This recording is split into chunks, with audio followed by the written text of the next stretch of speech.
చాటుతాం. సర్వలోకమునకు సువార్త ప్రకటిస్తాం. సర్వ సృష్టికి క్రీస్తు ప్రేమను చాటుతాం.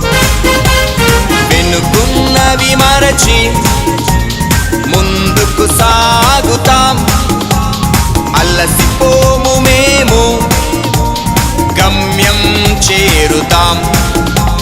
వెనుకున్నవి మరచి ముందుకు సాగుతాం. అలసిపోము మేము గమ్యం చేరుతాం.